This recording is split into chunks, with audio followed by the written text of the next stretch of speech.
हज़रत हूद अलैहिस्सलाम और कौम आद।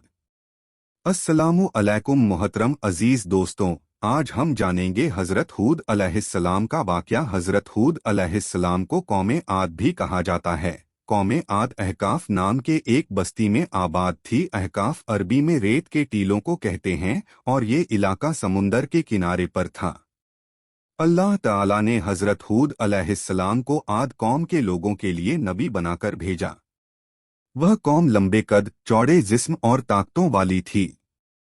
सबसे लंबा उसमें 100 गज का और घुटना 60 गज का था। वो लोग पत्थरों को काटकर पहाड़ों में मकान बनाते थे और अपनी पत्थरदिली की वजह से बुतों पर ईमान लाते थे। इनमें सिर्फ एक गिरोह था जो हज़रत हूद अलैहिस्सलाम पर ईमान लाया था, लेकिन वो गिरोह भी मुखालिफों के डर से अपना ईमान छिपाता था।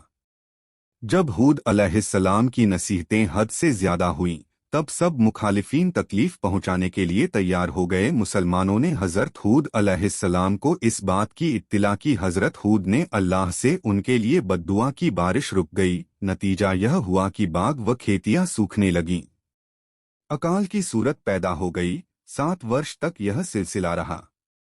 लोग मारे भूख और प्यास के परेशान हो गए। हज़रत हूद अलैहिस्सलाम ने बड़ी मोहब्बत से कहा कि ईमान लाओ और अपने आप को दोज़ख की आग से बचाओ। यह सब आफ़ते कुफ्र की वजह से तुम सब पर आई हैं, जिसकी असल वजह खुदा का इनकार और उसकी इबादत न करना है। कुफ्र करने वालों की शामत ही थी कि उन्होंने इन बातों को झूठा जाना और अपने कुफ्र पर जमे रहे और हज़रत हूद अलैहिस्सलाम के साथ बेअदबी से पेश आते रहे।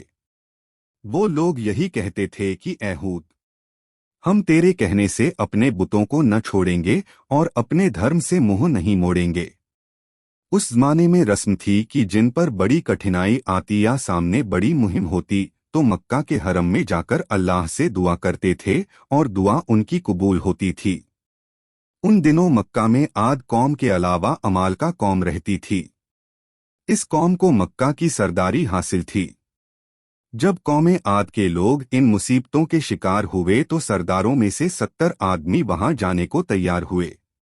पूरी कौम ने उनको यह नसीहत की कि मक्का में जाकर बारिश की दुआ मांगें। जब यह सब मंजिलें पूरी करके मक्का में पहुंचे और मुआविया बिन बकर के घर में उतरे, वह इन सब के खाने पीने और रागरंग की महफिलें सजाने में लग गया। यह लोग भूख प्यास को भूल गए। कहाँ की दुआ और कैसी नमाज। वह तो सुनने लगे दिन रात गाने बाजे। मेज़बान को मालूम था कि यह लोग दुआ करने आए हैं, लेकिन वह उन लोगों से इसलिए नहीं कहता था कि वह कहेंगे कि यह बड़ा कंजूस है, खिलाने पिलाने से कतराता है। फिर अपनी कौम में जाकर मुझे बदनाम करेंगे। आखिर उसने एक गज़ल बनाई और गाने वालियों को सिखा दिया। मजमून उसका यह था कि तुम अपनी कौम की मुसीबत से गाफिल हो रहे हो और बारिश की दुआ मांगने में कोताही कर रहे हो। अब इन गाने वालियों ने यह गज़ल उनको सुनाई, उनको अपनी कौम की मुसीबत याद दिलाई। फिर वो लोग एक दूसरे को मलामत करने लगे और अपनी गफलत पर लानत भेजने लगे।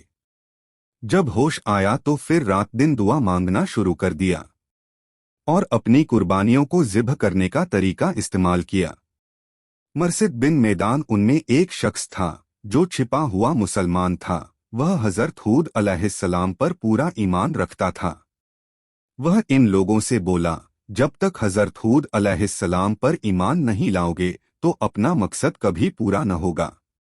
वो लोग समझ गए कि ये आदमी मुसलमान है।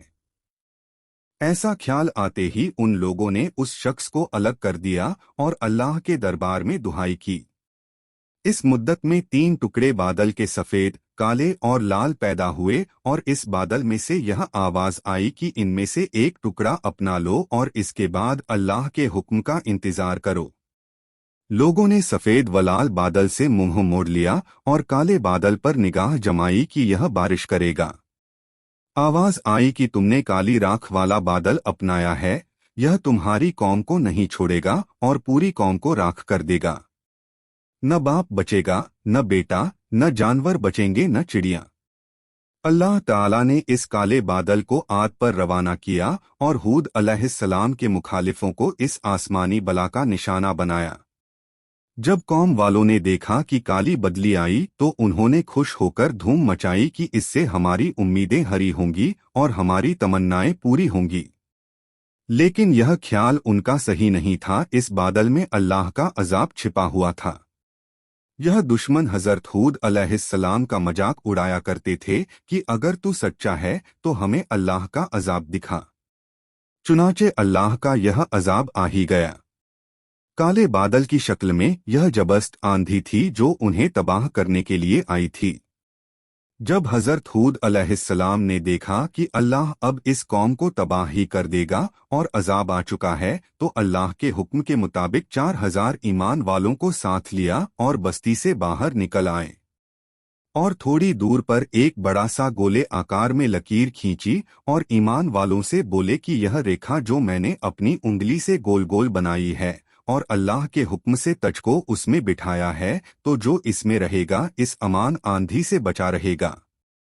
कौम वाले भी इस मुसीबत को तमाशा समझकर वहां जमा हुए और अपने बाल बच्चों को भी साथ लाए। इतने में आंधी के तेज झोंके चलने लगे। यह झोंके इतने तेज थे कि उनके मर्दों, औरतों और जानवरों को उड़ाना शुरू कर दिया। वो लोग कंकरियों की तरह इधर से उधर गिरने लगे, घायल होने लगे, जाने भी जाने लगीं। यह सूरत देखकर कौम के लोग घरों की तरफ भागे, लेकिन इस आंधी तूफान में घर ही कहाँ बचे थे। छतें उड़ गईं, दीवारें गिर पड़ी, जिससे बहुत से लोग दब दब कर मर गए।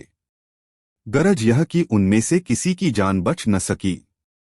वे सब दब दब कर टकराट करा कर हलाक हो गए।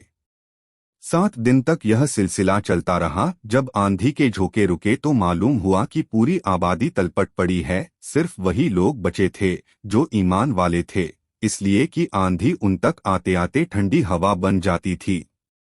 इस तरह कौमे आद अल्लाह के गजब की शिकार हुई। उनके आलीशान मकान और हरे भरे बाग सब तबाह हो गए।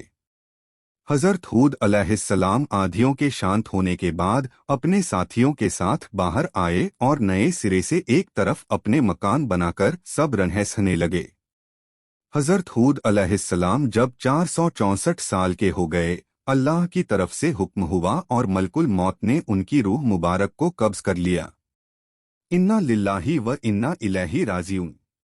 मोहतरम अजीज दोस्तों, उम्मीद करते हैं आपको हमारी ये वीडियो हजरत हूद अलैहिस्सलाम और कौमे आद पसंद आई होगी। इसी तरह की और इस्लामी मालूमात हासिल करने के लिए चैनल को सब्सक्राइब करें।